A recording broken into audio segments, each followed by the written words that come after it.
Les verbomoteurs.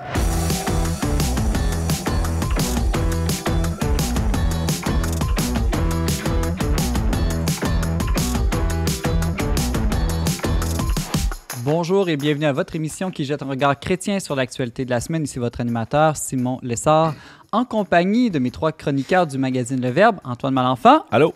Laurence Godin-Tremblay. Salut Simon. Et James Langlois. Salut, t'es revenu de ton voyage. Ben oui, j'ai fait un très beau voyage, entre autres à Lourdes, pour un congrès de l'Association internationale des médias catholiques. Merci James de m'avoir remplacé avec brio la semaine passée. J'ai été écouté de la France. C'était très intéressant. Félicitations à notre collègue Sarah-Christine Bourriane, qui a remporté le prix Jacques Hamel. T'es allé avec elle justement pour... Oui, Sarah qui a fait un témoignage très touchant, qui a remporté ce prix entre autres pour son article sur sœur Gilberte Bussière qui avait été enlevée par des terroristes liés au groupe de Boko Haram, mais qui est tout à fait dans un esprit de réconciliation et de dialogue interreligieux.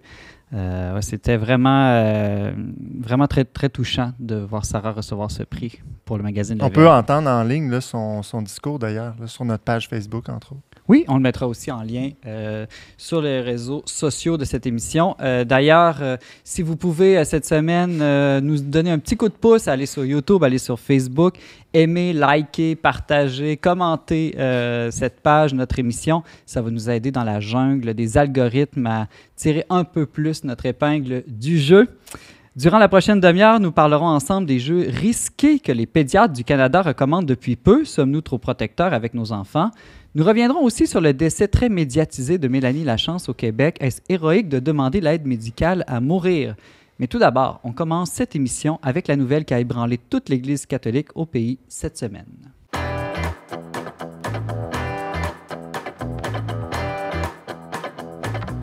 Antoine Malenfant, la semaine dernière, le nom du cardinal Lacroix est apparu dans des documents judiciaires où il est visé par des allégations de gestes à caractère sexuel dans le cadre de l'action collective intentée contre son diocèse. L'archevêque de Québec a nié catégoriquement ces allégations, mais a tout de même décidé de se retirer temporairement de ses activités le temps que la situation soit clarifiée. Antoine, il me semble qu'il y a beaucoup de choses qui ont déjà été dites sur le sujet. L'avocat du recours collectif a pris la parole dans les médias. Le cardinal ensuite lui a clamé son innocence. Qu'est-ce qu'on peut rajouter? Est-ce qu'il faut prendre position? Est-ce qu'il faut plutôt prendre patience? Quelle est une réaction, disons, ajustée? Peut-être le but de la chronique d'aujourd'hui, là, c'est d'essayer de réfléchir à c'est quoi la bonne attitude ou la bonne façon de réagir là, publiquement ou même privément là, à ce genre d'événements-là, parce que oui, c'est ébranlant, c'est dérangeant à bien des égards. Et là, cette semaine, dans la nouvelle, c'était le cas du cardinal Lacroix, mais il y a eu beaucoup d'autres personnes qui ont été nommées dans les dernières années dans différents recours collectifs. Puis j'oserais dire même, je ne veux pas rien relativiser, mais c'est l'histoire de l'Église et l'histoire de l'humanité. Là. Il y a des événements comme ça, des nouvelles qui nous dérangent, qui nous bouleversent. C'est quoi les principes, disons, là, qui pourraient guider une réaction qui serait ajustée dans les circonstances? Je veux juste souligner peut-être pour l'anecdote, là, quand on a appris cette nouvelle-là, c'était quelques secondes, quelques minutes avant l'enregistrement de l'émission de la semaine passée. Mm-hmm. Et on a eu cette tentation de dire hey, « OK, est-ce qu'on tue la une et on embarque dans la mêlée? » C'est une nouvelle incontournable. D'ailleurs, la plupart des médias ont relayé cette nouvelle-là dans les jours qui ont suivi, en ont parlé sous tous les angles. Et nous, c'est clair que ça fait partie de notre mission d'aborder ces enjeux-là. Et finalement, collectivement, là, autour de la table, on a pris la décision de ne pas rajouter du bruit sur le bruit ambiant parce qu'on ne disposait pas ni d'informations privilégiées particulières. C'est une situation qui reste relativement floue là, de l'aveu de bien des gens. Donc, la prudence, oui, est de mise.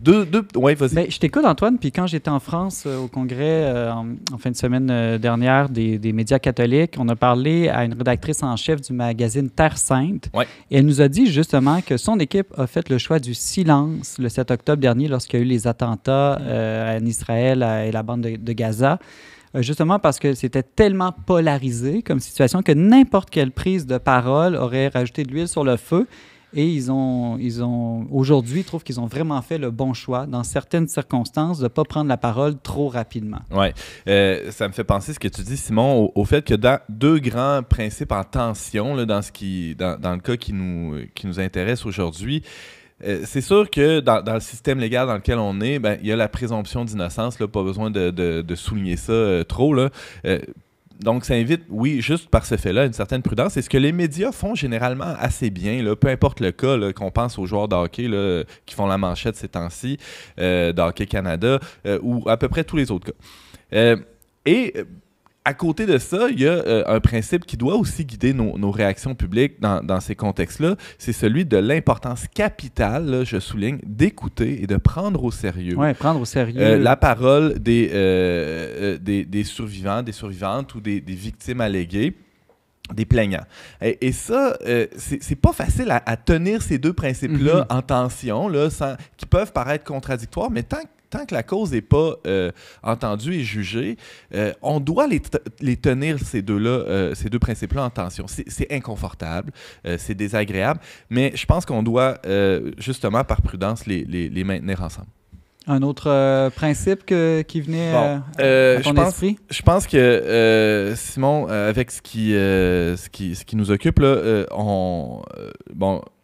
il y a des gens là, qui se disent, on entend souvent parler des abus qu'il y a eu faits par des prêtres, peut-être. Est-ce que l'Église a des mécanismes là, pour les évêques? Hein? Parce que là, on a quelqu'un qui est dans une situation de pouvoir. Et d'ailleurs, dans le message du cardinal là, qui a été diffusé ces derniers jours, cette semaine, il disait, moi, je suis à la tête du diocèse, puis je suis à la fois dans les allégations, donc je suis dans une position intenable, là, donc c'est pour ça qu'il a décidé de se retirer provisoirement. Mais l'Église a pensé à un mécanisme lorsque c'est l'évêque qui est accusé ou qu'il y a des allégations. Et ça, c'est relativement nouveau, là. C'est dans un document qui a été publié l'an passé par le pape François qui s'appelle Vos Estis Lux Mundi, vous êtes la lumière du monde, hein, qui rappelle un peu la mission des chrétiens et spécialement celle des successeurs des apôtres, les évêques. Ce rôle-là, cette responsabilité-là ne vient pas avec une impunité, au contraire, vient avec une responsabilité accrue dans ces cas-là. Le pape a établi un mécanisme d'enquête indépendante. Oui, d'enquête indépendante. Oui, c'est ça. En fait, c'est que dès qu'il y a une accusation grave là, qui est posée contre un évêque ou un responsable important dans l'Église, un patriarche par exemple, les autres évêques ou les autres membres de la conférence épiscopale ont un rôle à jouer. C'est ce qui a été fait cette semaine. Là, on peut voir ça sur le site de la conférence épiscopale du Canada. Il y a une déclaration qui a été faite. Les procédures suivent leur cours et tout ça se fait dans un respect, encore une fois, de trois autres principes. J'ai l'air de parler de manière théorique, là, mais il y a des principes encore qui peuvent guider, qui peuvent nous être utiles là, dans ces cas-là. Pour les chrétiens, en tout cas, il y a une très grande importance qui est accordée à la justice. Et c'est pas vrai qu'on peut faire... Un autre principe, c'est la miséricorde. Là. Les deux viennent souvent ensemble dans les psaumes, dans la parole de Dieu. Justice et miséricorde, c'est qu'on peut pas faire miséricorde, on te pardonne, sans qu'il y ait eu d'abord justice. Faut pas outrepasser ça. Donc, c'est important que la justice se fasse. C'est vrai que pendant plusieurs années, on a eu tendance à écarter ça puis à passer l'éponge rapidement, spécialement dans les cas d'abus. Je pense pas qu'on est encore dans cet état d'esprit-là là, dans le clergé présentement. En tout cas, pas au Québec, pas à ce que je sache. Mais pour que la justice se fasse, il y a une étape préalable qui est celle de la vérité. On pense à toute la question autochtone. On parlait de vérité et réconciliation. La justice, elle est un peu entre les deux. D'abord la vérité, ensuite la justice, ensuite la réconciliation possible. Tout à fait. Et je pense que là, on est encore à l'étape de la vérité.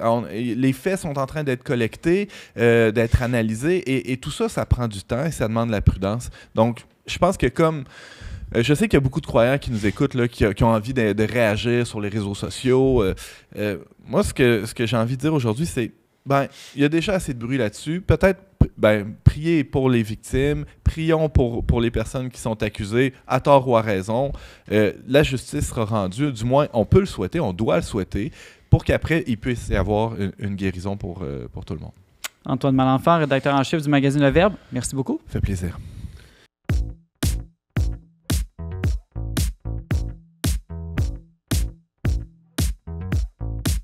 Laurence Godin-Tremblay, le 13 janvier dernier, la Québécoise Mélanie Lachance a reçu l'aide médicale à mourir et son histoire a fait la une de tous les médias. Louis Morissette aurait même promis de produire un film ou une série sur sa vie.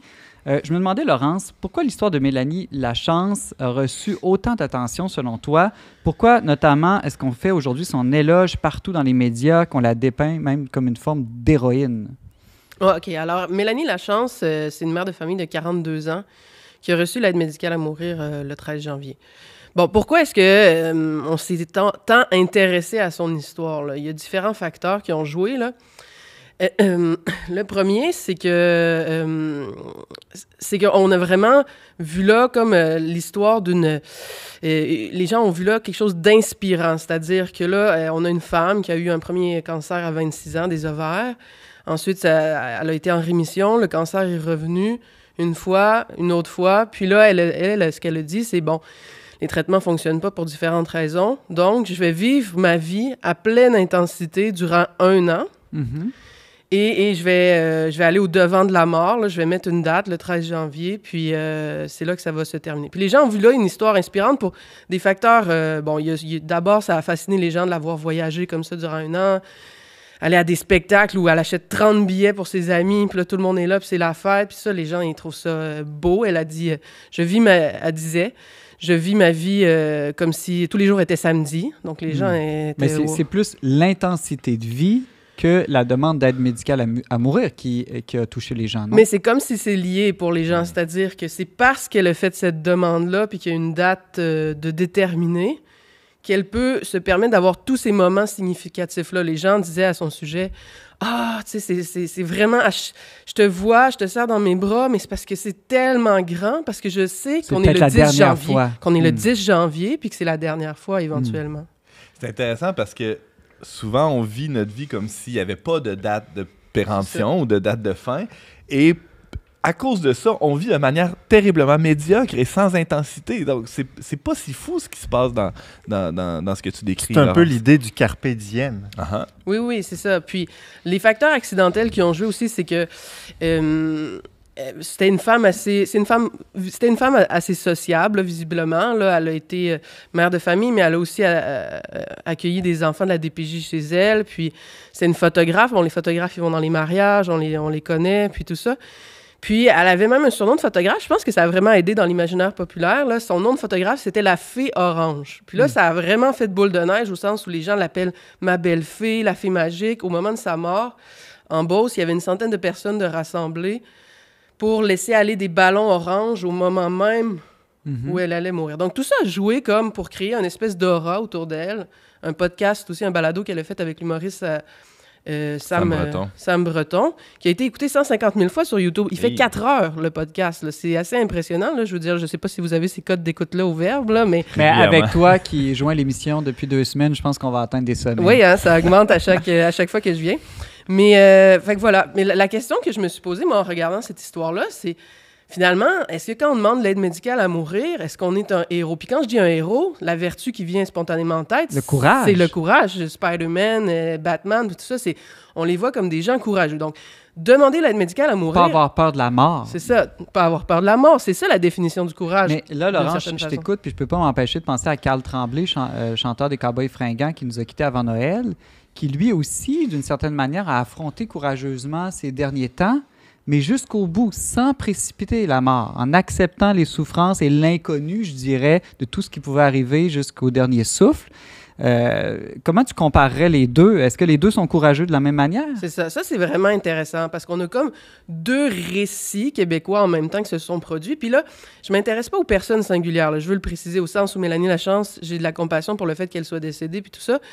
Mais, puis des gens diraient, t'as pas le droit de questionner son choix ou des choses comme ça, mais c'est que finalement, ces histoires-là individuelles, on en fait des universaux, tu sais, des modèles, puis là, à ce moment-là, on peut en discuter. Bon, fait qu'on a le modèle de Mélanie Lachance, puis de l'autre côté, Carl Tremblay. D'ailleurs, Mélanie, qui, dans le podcast de Sam Breton, réfère à Carl Tremblay, était allée au spectacle, puis des choses comme ça. Puis une de mes amies, Pauline, je la salue, merci pour l'idée, m'avait dit, ben regarde, les deux, on les traite comme des héros, les deux, on les traite comme des gens courageux. La conjointe de Carl Tremblay, à son discours, a dit « Je n'ai jamais vu de plus grand courage que mon conjoint qui me dit « Je vais être là jusqu'au dernier bout, jusqu'au dernier moment pour toi, pour mes enfants. » Puis elle a dit « Il souffrait, les 2 dernières semaines étaient pénibles, mais il nous a montré le plus grand exemple de courage que j'ai jamais vu. » Donc la question est, Mais qui est courageux? Mélanie Lachance qui devance sa mort ou Carl Tremblay? Pourquoi pas les deux? Excuse-moi. Pourquoi pas les deux? Mais c'est parce qu'il y a une espèce de contradiction. L'image que je veux vous donner, là, c'est parce que c'est vrai que le courage, c'est affronter la mort. Là. D'ailleurs, l'exemple paradigmatique, autant chez les Grecs, même à notre époque, du courage, ça a toujours été à la guerre. Donc, si on va à la guerre puis qu'on a des soldats, ce qu'on leur demande, c'est le courage. Parce que là, tu sais, ils ont vraiment quelque chose de périlleux devant eux. Puis le courage, c'est d'affronter les dangers en vue d'un plus grand bien. C'est toujours important, là, parce qu'on ne voit pas les gens de Jackass comme des gens courageux. Hein. On les voit comme des gens téméraires puis fous. Là. Ou si je dis, moi, je prends pas mes Tylenol parce que je vais affronter mon mal de tête, on ne me trouve pas courageuse. Bon. Fait que là, imaginez 2 soldats. Devant eux, il y a l'ennemi. Là, ils se rendent compte, oh boy, l'ennemi est vraiment plus puissant que nous. C'est sûr qu'on meurt. C'est inéluctable. Bon, c'est le cas de Carl Tremblay, c'est le cas de Mélanie Lachance devant leur cancer. C'est inéluctable. Les 2 soldats prennent des décisions différentes. L'un se tire une balle. Il dit, tant pis, moi, je veux dire, on va mourir, c'est sûr, que ce soit dans 10 minutes sous les mains de l'ennemi ou par une balle. Je choisis la balle, plus rapide, plus confortable, moins de souffrance. L'autre dit, pour la patrie, pour ma famille. Qui sait, il dit peut-être pour Dieu. Mais en tout cas, il fonce dans la bataille, puis il combat jusqu'au bout. C'est peut-être pas du courage, mais ça prend une forme d'audace ou de témérité quand même, parce que précipiter sa mort, en fixer la date, certes, il y a une espèce de vouloir tout contrôler, mais quand même, c'est pas naturel de choisir la mort. C'est ça. Fait que là, la question revient, qui est courageux? Dans l'imaginaire, je pense qu'on trouve plus courageux celui qui fonce, rapidement comme ça. Mais quelqu'un pourrait dire, mais cette mort-là n'est pas inutile, cette mort-là n'est pas souffrante pour rien. C'est que la question revient à « ma vie m'appartient-elle » au sens où, dans un cas, le soldat a déserté. Il a dit « je ne suis plus le soldat de ma patrie, je ne suis plus celui qui milite pour le bien commun ». Et il a pris sa propre vie. Donc, la question, si c'est courageux ou non, revient à est-ce que notre vie nous appartient, puis est-ce qu'on a le droit d'en faire ce qu'on veut? Parce que quel est le bien qu'on recherche? Il y a toujours un bien quand on évite une souffrance. Dans le cas de celui qui se suicide, c'est le bien du confort. Fait que est-ce que c'est ce bien-là qui mérite qu'on évite des souffrances ou des choses comme ça? Dans l'autre cas, c'était un plus grand bien aussi. OK, on va dire ça n'a pas marché, ça n'a pas eu d'effet parce qu'il a été tué pareil, mais c'est l'exemple aussi qu'il a donné. On ne voit plus non plus l'importance ou la dignité d'une personne souffrante sur un lit d'hôpital, alors que là, dans ton exemple, le soldat pouvait encore faire quelque chose. On va dire, la personne souffrante, elle, à l'hôpital, elle ne fait plus rien. Mais en même temps, elle fait quelque chose, elle est présente aux gens qui l'aiment. Parce que la question... il me semble, il y a un danger, il me semble, à mettre sur un piédestal les gens qui se donnent à mort. C'est ça, parce que, on va se le dire, l'aide médicale à mourir, celui qui a inventé le terme, c'est un génie du marketing, mais ça s'appelle un suicide assisté. Là. On choisit de se donner la mort à l'aide de quelqu'un d'autre. Puis, c'est ça, est-ce que cette mort-là, elle est courageuse? Il me semble que dans un suicide normal, on dirait plus facilement non. Mais là, c'est ça. Le cas, ça revient à, est-ce que dans un cas où la mort était inéluctable, ça l'est plus? Moi, ce que je vois, en tout cas, c'est tu disais, sur un lit d'hôpital, la vie a plus de sens. C'est parce qu'à quelque part, Mélanie Lachance nous le dit bien, le but de sa vie, c'était de vivre chaque jour comme un samedi, autrement dit, avec un certain confort, une certaine plaisance. Quand il n'y a pas ça, la vie n'a plus de sens, la souffrance n'a plus de sens. Mais si on croit qu'il y a des biens redécouvrir le vendredi grands, aussi, le vendredi saint. Le vendredi, le dimanche, même mon mari disait ça aurait pu être 7 dimanches, ça aurait été déjà autre chose. Bref. Merci, c'est tout le temps qu'on avait. Laurence Godin-Tremblay, chroniqueuse au magazine Le Verbe. Merci beaucoup. Merci à vous.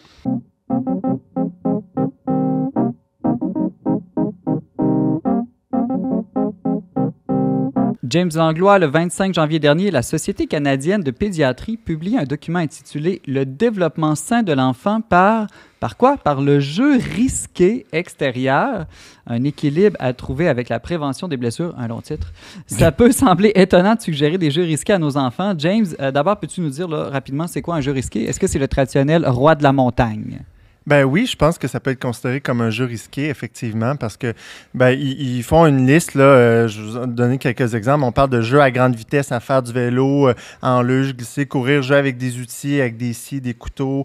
Là, on s'entend. Ça dépend on va apporter des nuances. La guerre des planètes, non, mais mes enfants me demandent des fois un couteau là, pour gosser un bout de bois. Là, ma première réaction, c'est un peu dangereux. Puis ma deuxième, c'est oui, au pire, il va se couper un bout de doigt. Tu vas pas leur donner le couteau que tu as eu à Noël, qui est super aiguisé. Te demandes-tu des couteaux pour faire à manger, des fois? Non, ça, c'est ma chasse gardée. Tu sais, jouer aussi à côté d'éléments, du feu, de l'eau, des jeux turbulents, désorganisés. Donc oui, la guerre des planètes, c'en est un qui comporte des chocs, un risque de disparaître de la vue ou de se perdre. Ce sont tous des exemples. Ben, c'est pas s'attacher sur une voiture puis aller à 100 000 à l'heure. OK, je comprends bien. Mais en quoi est-ce que c'est nouveau? Parce que ça semble nouveau que là, même les pédiatres disent c'est bon pour les enfants des jeux risqués. Ben, c'est pas nouveau dans le sens que je pense qu'il y a un phénomène générationnel. Je pense que la plupart de nous autour de la table, on est tous allés dans la forêt quand on était jeunes pour faire toutes sortes d'activités sans nos parents. Mais Moi, je jouais à la Reine de la montagne parce que je gagnais souvent.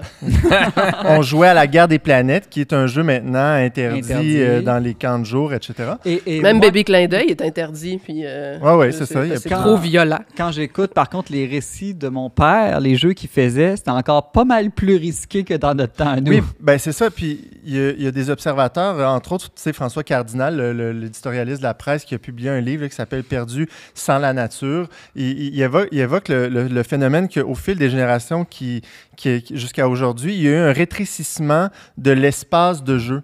Dans le sens que dans le temps de nos grands-parents, l'espace de jeu, là, ça pouvait être 5-10 km plus loin de la maison, dans les champs, aller jusqu'à la rivière, alors que plus les décennies ont avancé, plus on a rétréci ça. Aujourd'hui, l'espace de jeu, C'est l'écran. Oui, c'est presque ça, mais c'est l'espace de jeu extérieur. Ça va être la cour clôturée avec les limites, puis les parents hélicoptères qui surveillent les moindres gestes.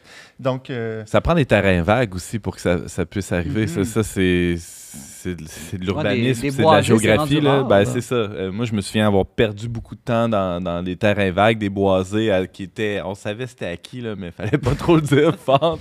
Et comment ça aide un enfant? Ben c'est ça. Là, Parce qu'on peut imaginer comment ça peut être risqué pour sa sécurité, mais comment ça peut l'aider dans son développement? Évidemment, il n'y a rien, comme on dit, il y a dans un sens rien de nouveau, mais là où la Société des pédiatres prend le temps de rappeler ça, c'est qu'aujourd'hui, bien évidemment, il y a une augmentation d'obésité, de toutes les maladies modernes qu'on sait, ensuite même les maladies mentales, on va pas l'anxiété, etc.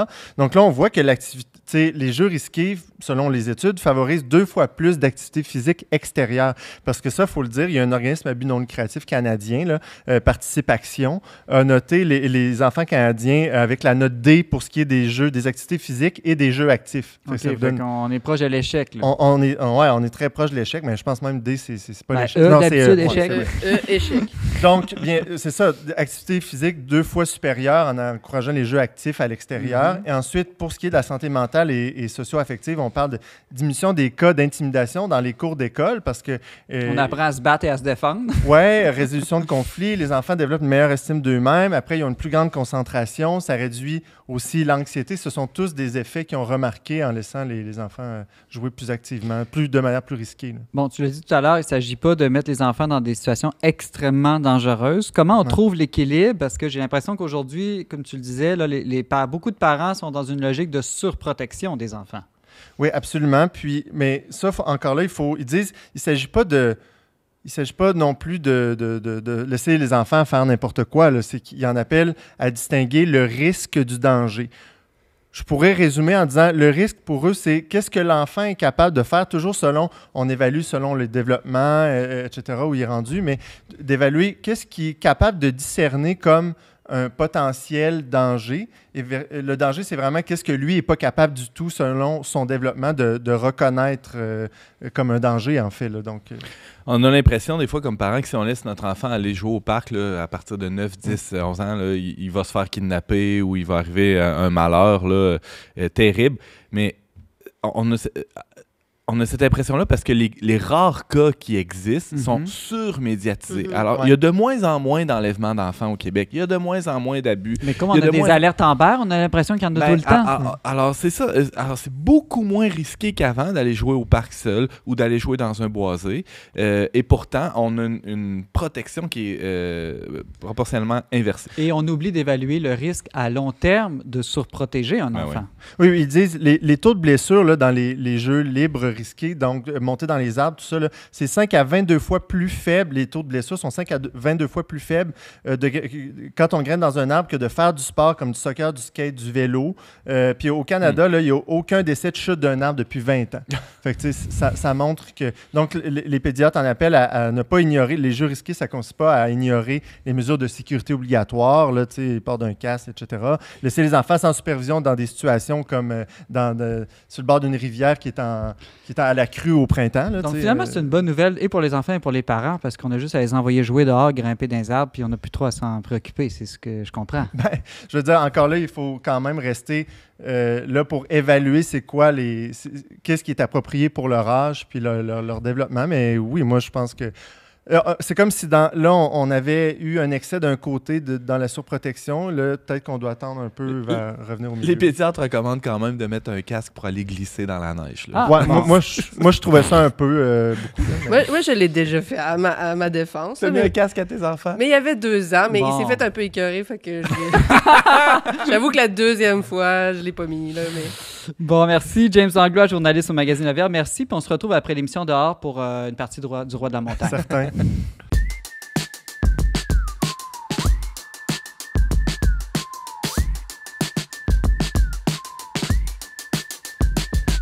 C'est le moment de vous partager très brièvement notre recommandation culturelle de la semaine. James, j'y vais avec toi.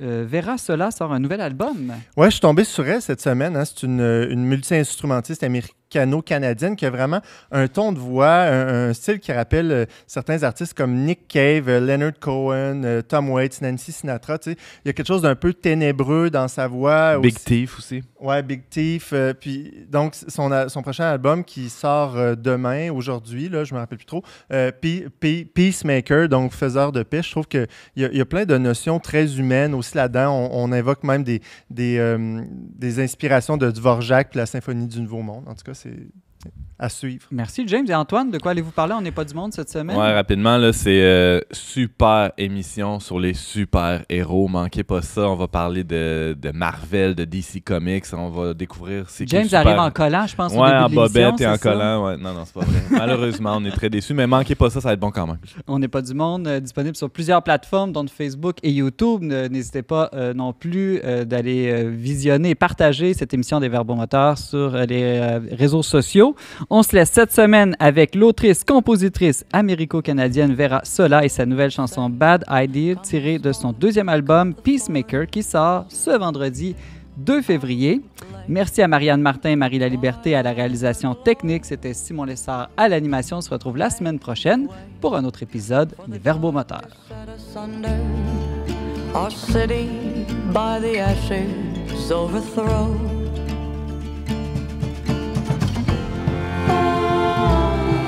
It's a bad idea. Back then, it was only but a sentence. Shadow boy in the falling of an oak. How quick we falsified the promise. Take